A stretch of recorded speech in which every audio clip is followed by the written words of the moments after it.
today we're going to fix that with a bit of lubricant. So we're going to pull this down like that, and you're going to put a bit of lubricant on that there. So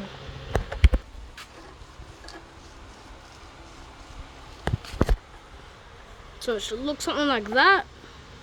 Put it all along up the top and on the rubber bit, and it will be gone. So yeah, you got to do that once in a while, because you know it starts rubbing because of friction. So make sure to apply some lubricant or grease too, just to, you know, stop that sound.